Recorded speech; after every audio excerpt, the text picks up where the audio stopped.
دنیا میں چند لوگ ایسے گزرے ہیں جن کے اعزاز میں اللہ نے اپنی فطری قوانین میں تبدیلی کی۔ کسی کو بغیر باپ کے اللہ نے اس دنیا میں وجود بخشا تو کسی کو بغیر ماں کے اللہ نے اس دنیا میں وجود بخشا۔ کسی کو ادھیڑ عمری یعنی بڑھاپے میں اللہ نے اولاد کی نعمت سے مالا مال کر دیا، کسی کو زندہ آسمانوں پر اٹھا لیا، کسی کے سامنے بے موسمی پھل لا کر رکھ دیے، کسی کے ہاتھ میں اللہ نے ایسی شفا رکھی کہ مردوں پر پھونک مارنے سے مردے زندہ ہو کر قبروں سے نکل آتے، کوڑ کے مریضوں پر ہاتھ رکھتے تو ان کی بیماری ہمیشہ کے لیے ختم ہو جاتی۔ اللہ رب العزت کے یہ برگزیدہ بندے کون کون تھے جن کے اعزاز میں اللہ نے اپنے فطری قوانین میں تبدیلی کی، اور یہ کرامات الہی ان کے ساتھ کیسے پیش آئیں؟ میں ہوں لقمان جلیس اور آپ دیکھ رہے ہیں تاریخ انسانی کی عظیم الشان داستان کی یہ دوسری قسط، جس میں ہم آپ کو دکھائیں گے کہ حضرت عیسیٰ علیہ السلام بھی اللہ کے انہی خاص برگزیدہ بندوں میں سے تھے جن کے اعزاز میں اللہ نے اپنے فطری قوانین میں تبدیلی کی۔ بغیر باپ کے حضرت عیسیٰ علیہ السلام کی پیدائش کیسے ہوئی ہے، کیسے انہوں نے اپنی زندگی گزاری، یہودیوں نے آپ کے قتل کے کتنے ناپاک منصوبے بنائے، اور کیسے اللہ نے آپ کو زندہ آسمانوں پر اٹھا کر آپ کی حفاظت فرمائی ہے۔ آج کی اس ویڈیو میں یہ تمام حقائق ہم آپ کے سامنے رکھیں گے۔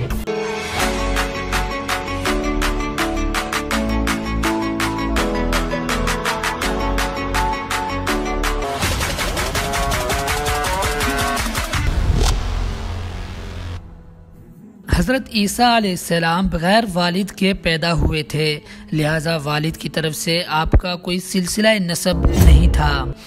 آپ کی والدہ کی طرف سے آپ کے سلسلہ نسب میں حضرت عمران جو بیت المقدس کے امام بھی تھے اور جن کے اعزاز میں اللہ نے قرآن مجید کی پوری سورت سورہ آل عمران اتاری، وہ آپ کے نانا لگتے تھے۔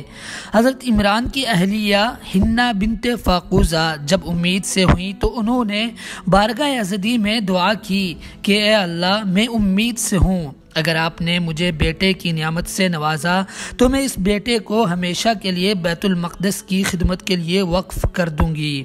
قدرت خداوندی نے بیٹے کے بجائے حضرت مریم علیہ السلام کی صورت میں بیٹی کی رحمت سے نواز دیا۔ چنانچہ حضرت عمران کی اہلیہ حنہ بنت فاقوزہ بارگاہ ازدی میں پھر سے استدعا کرنے لگی کہ اے اللہ میں نے تو بیٹے کی دعا کی تھی جس کو میں تیرے گھر کی خدمت کے لیے وقف کرتی، میرے ہاں تو بیٹی کی پیدائش ہوئی ہے، اس کو میں کیسے تیرے گھر کی خدمت کے لیے وقف کروں گی؟ بارگاہ ازدی میں سے اللہ رب العزت کا جواب آیا کہ اللہ بہتر جانتا ہے جو اس نے فیصلہ کیا، اور بیٹا بیٹی کے برابر نہیں ہو سکتا، یعنی وہ بیٹا جو تم نے مانگا تھا ہم نے اس سے بڑھ کر تمہیں عطا فرمایا ہے۔ حضرت مریم علیہ السلام اپنی پیدائش سے قبل ہی اپنے والد حضرت عمران کی وفات ہونے کی وجہ سے اپنے والد کی کفالت سے محروم ہو گئی تھی۔ حضرت عمران بیت المقدس کے امام اور مجاورین میں سے ہوا کرتے تھے، چنانچہ اسی لیے آپ کی والدہ حنہ بنت فاقوزہ آپ کی کفالت کی ذمہ داری کسی کو سونپنے کے لیے بیت المقدس چلی گئیں، جہاں حضرت زکریہ علیہ السلام جو حضرت مریم علیہ السلام کے خالو تھے وہ اور ان کے ساتھ دیگر مجاورین جو بیت المقدس کی خدمت پر مصروف عمل تھے، جن میں سے ہر ایک کی خواہش یہ تھی کہ وہ حضرت مریم علیہ السلام کو اپنی کفالت میں لے لے۔ چنانچہ ان سب مجاورین میں قرہ اندازی کی گئی،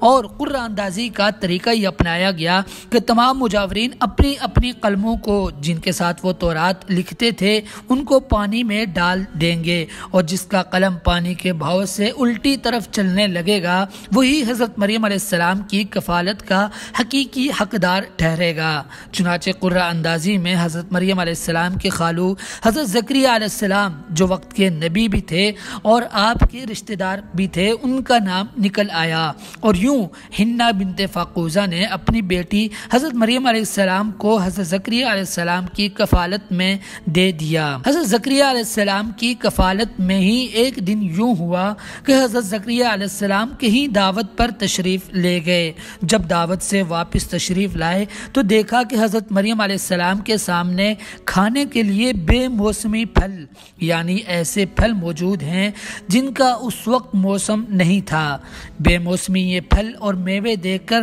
حیرت میں آ کر حضرت زکریا علیہ السلام نے حضرت مریم علیہ السلام سے پوچھا، اے مریم، یہ بے موسم پھل کہاں سے آ گئے؟ حضرت مریم علیہ السلام نے جواب دیا، یہ میرے پروردگار اللہ رب العزت کی طرف سے ہیں۔ عیسائیوں نے جب یہ سنا کہ حضرت مریم علیہ السلام کے سامنے بے موسمی پھل موجود تھے تو عیسائیوں نے حضرت مریم علیہ السلام کو نعوذ باللہ معبود کا درجہ دے دیا اور ان کی عبادت بھی کرنے لگے۔ حضرت مریم علیہ السلام کے سامنے ایک دن ایک فرشتہ انسانی شکل میں آیا جسے حضرت مریم علیہ السلام پہچان نہ سکی کہ یہ انسان ہے یا فرشتہ۔ حضرت مریم علیہ السلام اپنی پاک دامنی کی حفاظت کرتے ہوئے اس فرشتے سے کہنے لگی، میں اللہ کی پناہ مانگتی ہوں تجھ سے، میں ایک پاک دامن عورت ہوں، اگر تم اللہ سے ڈرنے والے ہو تو یہاں سے چلے جاؤ۔ فرشتہ کہنے لگا، میں تمہارے رب کی طرف سے بھیجا ہوا فرشتہ ہوں، اللہ کے حکم سے بیٹا دینا چاہتا ہوں۔ حضرت مریم علیہ السلام کو فرشتے کی اس خوشخبری پر بڑا تعجب ہوا اور کہنے لگی،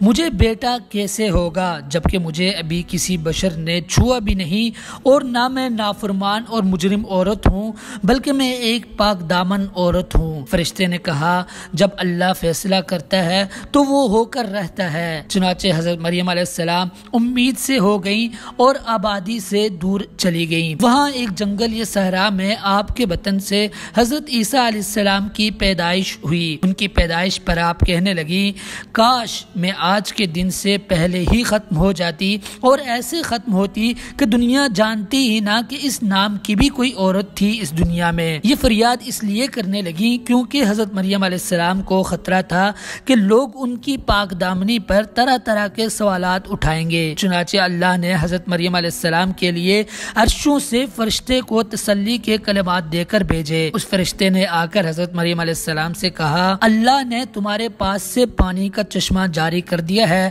تم پانی کی ضرورت یہاں سے پوری کرنا، اور ساتھ میں کھجور کا جو یہ تنا ہے اس کو ہلاؤ گی تو تازہ کھجوریں گرنا شروع ہو جائیں گی۔ اور اس فرشتے نے یہ تسلی دی کہ جب تمہاری قوم تم سے اس بچے کے بارے میں پوچھے گی تو کہنا، میں نے چپ کا روزہ رکھا ہوا ہے، تم خود ہی اس بچے سے سوال کرو۔ حضرت مریم علیہ السلام اپنے بیٹے حضرت عیسیٰ علیہ السلام کی پیدائش کے بعد آپ کو اٹھائے اپنے خاندان میں آ گئی۔ جب لوگوں نے دیکھا کہ حضرت مریم علیہ السلام کے بطن سے اولاد کی پیدائش ہوئی ہے تو لوگ طرح طرح کے سوالات اور طعنے کسنے لگے، جن کے جواب میں حضرت مریم علیہ السلام اپنے بیٹے یعنی حضرت عیسیٰ علیہ السلام کی طرف اشارہ کرتی اور زبان سے کچھ نہ بولتی۔ کچھ دیر کے بعد اللہ نے حضرت عیسیٰ علیہ السلام جو اس وقت کے نومولود بچے تھے، اللہ نے ان کو بولنے کی قدرت عطا کی اور وہ فرمانے لگے، میں اللہ کا بندہ ہوں، اللہ نے مجھے کتاب عطا کی ہے، اللہ نے مجھے نبی بنایا ہے، مجھے بابرکت بنایا ہے، مجھے نماز کا حکم دیا ہے اور زکوٰۃ ادا کرنے کا حکم دیا ہے جب تک میں زندہ ہوں، اللہ نے مجھے والدہ کا فرما بردار بنایا ہے اور مجھے سخت دل والا نہیں بنایا، اللہ نے مجھے سراپا سلامتی بنایا ہے پیدائش سے لے کر وفات تک اور وفات سے لے کر قیامت تک، اللہ نے مجھے حکم دیا ہے کہ میں اسی کی عبادت کروں اور تم بھی اسی کی عبادت کرو، یہی جنت کا راستہ ہے۔ یہودیوں اور عیسائیوں نے حضرت عیسیٰ علیہ السلام کی زبانی جب یہ اعلانات سنے تو کون حق کے راستے میں آپ کے ساتھ کھڑا ہو گیا اور کون اتنی سخت دشمنی پر اتر آیا کہ آپ کو صلیب پر لٹکا کر آپ کے قتل کے ناپاک منصوبے بنانے لگا۔ کیا واقعی میں یہودیوں نے حضرت عیسیٰ علیہ السلام کو صلیب پر لٹکا کر آپ کو قتل کر دیا تھا یا آپ ابھی بھی زندہ آسمانوں پر موجود ہیں؟ کون اس دنیا کے سب سے بڑے فتنے دجال کو قتل کرے گا اور پھر پوری دنیا پر خلافت اسلامی کا نفاذ عمل میں لائے گا؟ یہ سب دیکھنے کے لیے ہمارے اس چینل پر اگلی ویڈیو عیسیٰ پارٹ 2 میں ان تمام حقائق کو آپ جان سکیں گے۔